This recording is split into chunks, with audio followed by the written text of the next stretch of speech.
Hi, my name is Lindsay Drew, and I've been going to Calvary Chapel since I was like 2 years old, and I'm 27 now. Every year they go to Bulgaria for the summer, and this year I got to go, and this was probably the best trip I've ever been on. And I wanted to tell you why.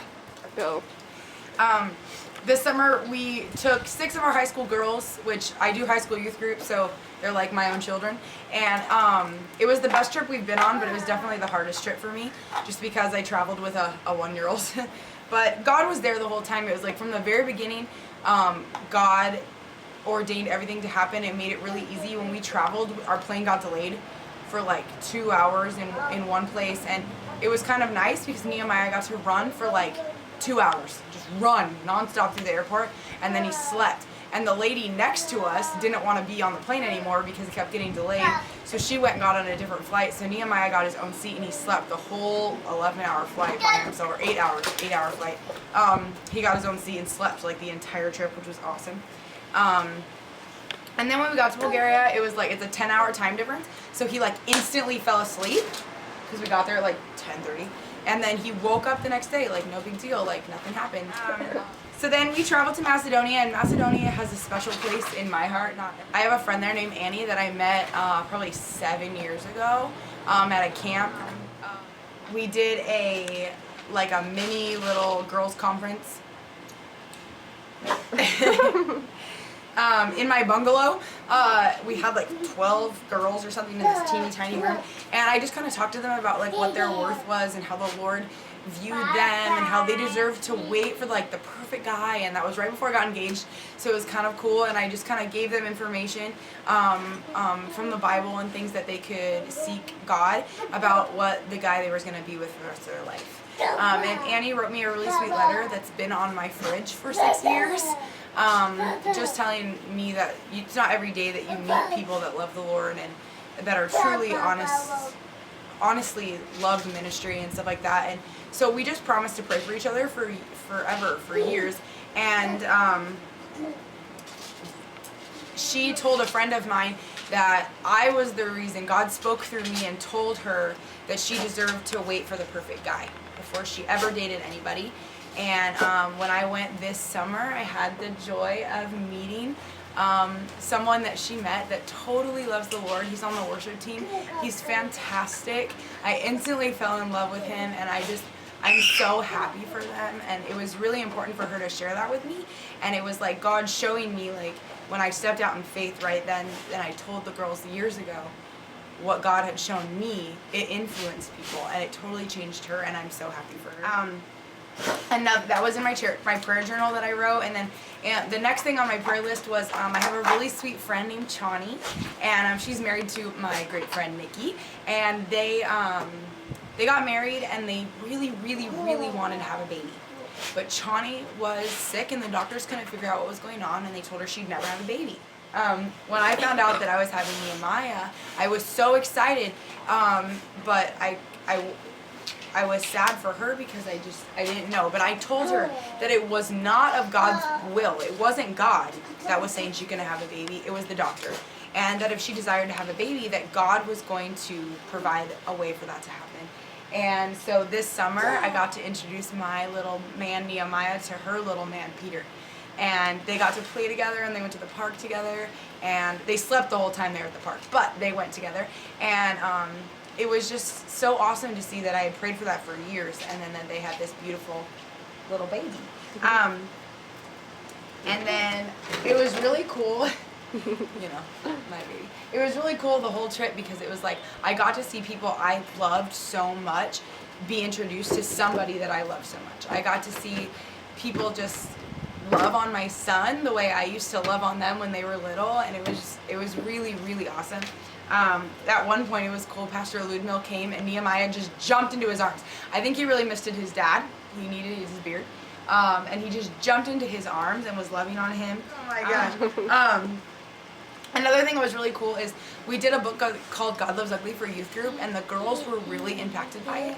And so this summer when I was walking through the city with Raya, a great friend of mine, she works with the teenage girls, and so I got to tell her about each one of my girls and like what the Lord's doing in them and how God Loves Ugly helped us and helped them. And I just mailed her a copy of the book because now she's inspired to do it with her girls. And we did like a big girls' night where all the girls came to our bungalow and we shared American snacks with them, and we made a little bracelet to help them remember like the time we spent together. And one of our girls shared her testimony and really impacted some girls. It was amazing. And then one of my very, very, very favorite people ever in my life, his name is Moni. Well, his name is Manuel, but his cross name is Moni.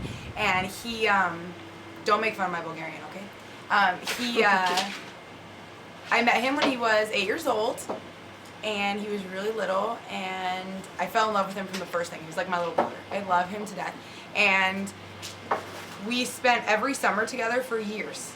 And this year he's going off to the university. It was his last summer to go to camp with us. And I was talking to him one day. We were walking down the street, and he asked me like, why don't all these people come on trips with us and stuff? And I just kind of told him that some people don't see short-term missions as important because they don't think they're very impactful because you're not there for very long. And Moni looked at me and he said, they don't work unless they're people like you.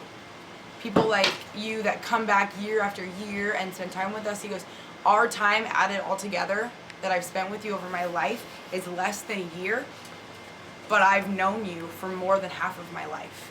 And he goes, I don't really remember a time without you and Joey in it. And it was really cool because as we walked through the city, he just kind of shared his heart with me. And one of the things in my journal for him was that I would pray that he would become a man of God, that he would seek after the Lord, and that he would become to be a leader. He was such a leader, but I wanted him to be a spiritual leader. And this summer, I totally got to see him. He was such an amazing part of our team. He joined our team. He interpreted for us. He worked with the kids. He was such a great leader. He's the most amazing big brother to the most beautiful girl. Chrissy is like my baby sister. I love her. And they're just like the best. They're not like normal siblings at all. They're fantastic. We were walking through the city, and this random lady walked up to me and started kissing Nehemiah. And I was like, oh my gosh, like I'd never seen this lady before. I was freaking out. I looked at Joey and I was like hyperventilating just because if a stranger in America did that to me, I'd have a heart attack. And they picked him up and started kissing him, and she started talking to me really fast in Bulgarian, and I was like trying to keep up with her. And Philip walked up to me and said, what is this? Like, did you know what she's saying? And I was like, I think I do. And then she was telling me how she remembered seeing me as a kid when I first came to Bulgaria when I was 16, and then now she saw me come with my husband, and then now she sees my son, and she started giving Nehemiah presents and just showering him with gifts. And Moni looked at me and he said, hey, look, your ministry even reaches people you don't even know. It's hard because it's like sometimes you feel like you come and it's not worth anything, like you didn't do anything of value, you know. And Nikki told us a really cool story one night at camp about a time in his life where he felt like he was supposed to do something. He's supposed to pray for someone and do something for someone, but they denied it and he didn't know what to do. But then his pastor told him, God chose you for that time. And he looked at me and he looked at Joey and he said, God chose you to be here. Sometimes you think that maybe somebody better could come and fill that spot. And he said, but it's not true, because you are the reason why our kids are the way they are. Our kids have become closer to the Lord because of the commitment that we've made to them to come over the summer. Another awesome thing that happened was we went to this gypsy village called Fakulteta, and we did a children's program with them, and we talked with them about the light and how God calls us to be in the light. And we made little bookmarks with lighthouses on them, and we colored some cool pictures and stuff. But the best part was I taught the kids how to do sign language by Ren Collective in the song by Ren Collective called Lighthouse with sign language. And so we went over there, and they speak Gypsy, and we speak American English, and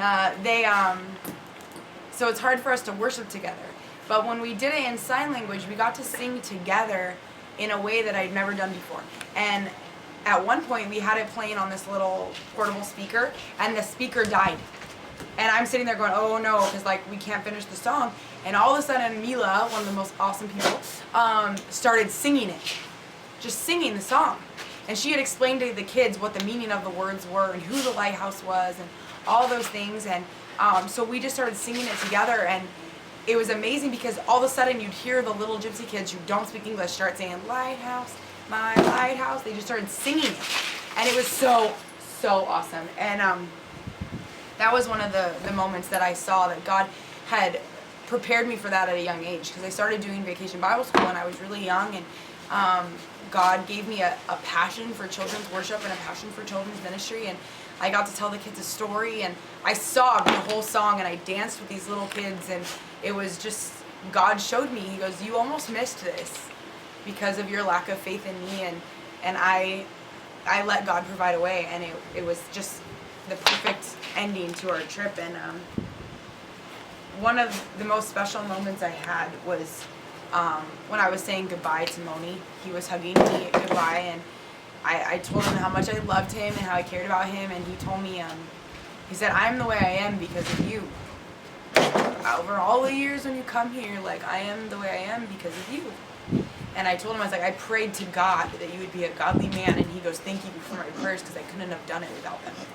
And I love them like they're my own, and the best part about it was that God showed me that the harvest of the trip, it's hard to spend that much money and go on a trip and do all these things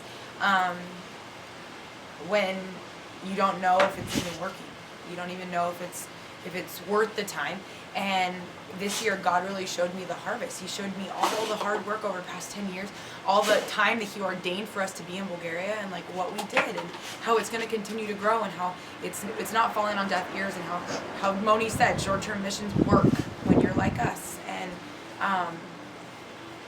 I was blessed by that, and God's completely given me a peace about if I don't get to go back every year because I'm a mommy now, but it doesn't take away my desire to be there, but it did definitely make me feel a lot better about if I don't get to go, not being depressed like I was last year. But I just want to ask for your prayers for them, for the Bulgarian people, for the Romani people, that you would just pray over them and just keep them in your heart, that they'd be on your mind, because they struggle where they are, just like we do, and they're very near and dear to my heart, and I love them. So that was my trip, and it was super awesome, and I hope to go back next year because it would be great.